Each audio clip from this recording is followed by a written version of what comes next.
Caps punya cerita, kembali lagi bersama saya Indra Sukrisno di acaranya Caps punya cerita.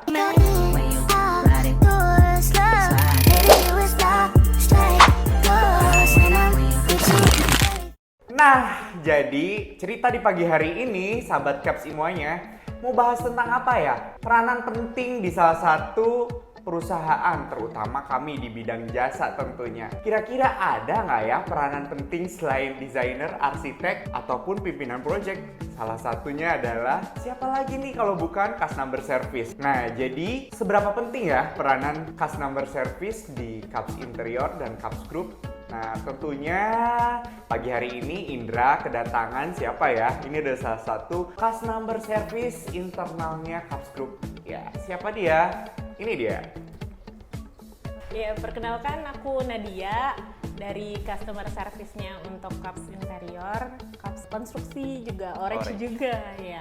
Nah, saat ini aku bersama Nadia, salah seorang customer service relation-nya Caps Group. Nadia, aku mau bahas nih Nad, seberapa penting sih ya peranan sebagai customer service relation di dunia jasa khususnya di konstruksi ini ya, gitu. Seberapa penting sih menurut kamu nih sebagai customer service? Kalau menurut aku sih ya Pak, kalau customer service itu karena kita jasa ya, jadi garda terdepannya juga. Jadi kita harus pasang badan di depan untuk nge-handle klien, ketemu klien, untuk frontliner. Jadi untuk nge-handle kalau ada komplain, kalau misalnya ada pertanyaan, ataupun mungkin sekedar cuma konsultasi atau cuma bertanya-tanya doang ya, itu sih ya utamanya untuk pekerjaan sebagai customer service. Oke, jadi selain tadi dan sebagai salah seorang garda terdepan mengenai DPEC, ya kan? Betul. DPEC komplainan nih, jadi mau komplain ke siapa nih, ya kan? Kalau komplain ke salesnya langsung, salesnya pasti ngurusin penjualan, ya nggak?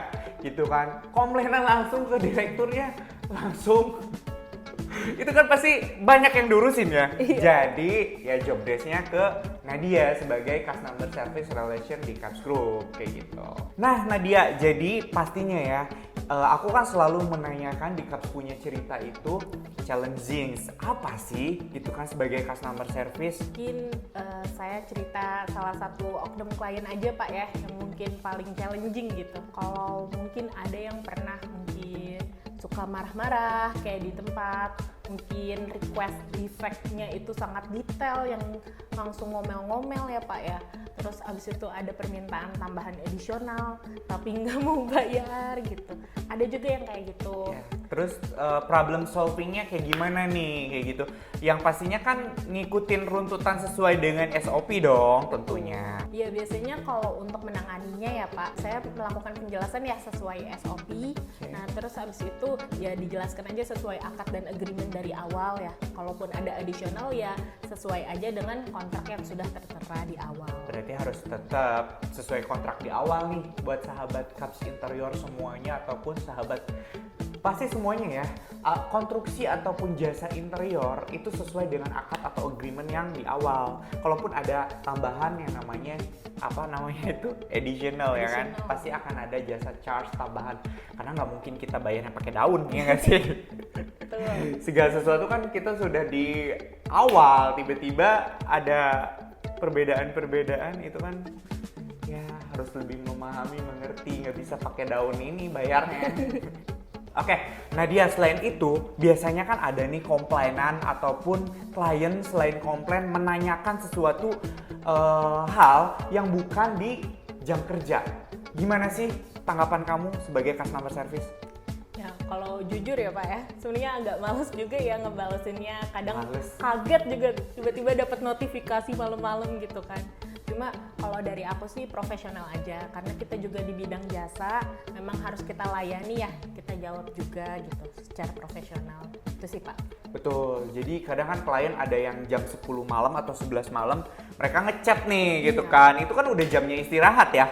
Gitu sejujurnya males ya kan, karena jam kerjanya beda gitu kan, kayak gitu. Tapi ya tetap profesional untuk balas selagi masih belum tidur. Ya, oke Nadia. Terus kemudian nih, menjaga relationship untuk calon-calon customer-nya kita ataupun customer yang sudah berrelation di Caps Group ini kayak gitu kan. apa sih yang memang kamu jaga untuk bisa menjaga relationship ini tuh bisa panjang? Karena kan ini namanya jasa ya kan, gitu kan. Apa nih tipsnya?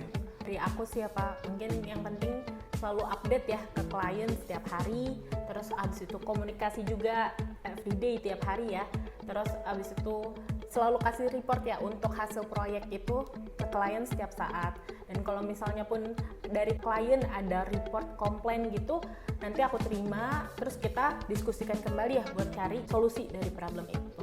Oke, jadi mulai dari report ya kan, Iya. terus komunikasi ya kan, terus kemudian selalu update dan apa namanya itu cari problem solving kalau misalkan ada problem di lapangan sehingga komunikasinya tetap terjalin ya kan. Iya Pak. Itu selain mendengarkan itu sih. Oke Net, jadi harapannya apa sih buat kamu sebagai seorang customer service di Caps Group ini untuk tim ya kan ngejagain proyeknya dan lain-lain sebagainya. Harapan kamu apa? Kalau harapan aku sih mohon banyak bantuannya biar bisa Bantuan apa sembako?